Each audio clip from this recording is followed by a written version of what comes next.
تب ہوتا ہے جب ہماری نیت صاف ہو اور اگلا ہم کو غلط سمجھے۔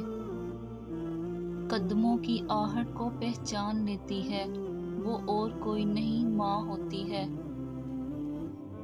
کسی کی بیٹی کو اتنی ہی تکلیف دو جتنی اپنی بیٹی کے لیے سہ سکو، ورنہ دنیا گول کیوں ہے، اللہ تمہیں سمجھا دے گا۔ لوگ صرف خود کے ہی سکے ہوتے ہیں۔ آپ ساری عمر کسی کے خیر خواہ ہو جائیں، بس ذرا سی غلطی، غلط فہمی یا بدگمانی ہی دیر ہے آپ کی بلائی آپ کے خلوص سمیت منہ پر مار دی جائے گی۔ اپنوں کو ہمیشہ اپنے ہونے کا احساس دلاؤ، ورنہ وقت آپ کے اپنوں کو آپ کے بغیر جینا سکھا دے گا۔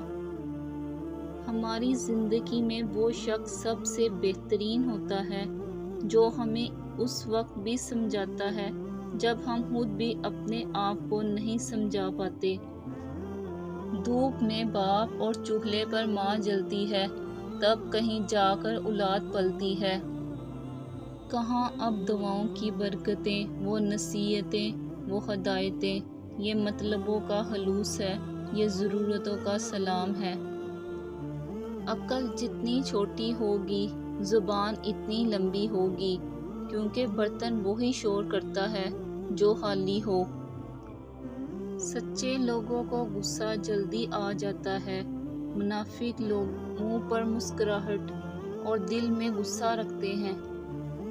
اللہ کی رحمت روٹھ جانے کی بڑی وجوہات میں سے ایک وجہ یہ بھی ہے کہ ہم ہر قانون کی پاسداری کی فکر ہے سوائے اللہ کے قانون کے۔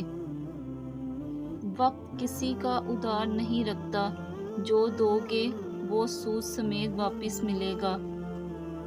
دنیا میں دو طرح کے درد ہیں، ایک وہ درد جو آپ کو تکلیف دے اور دوسرا وہ درد جو آپ کو بدل دے۔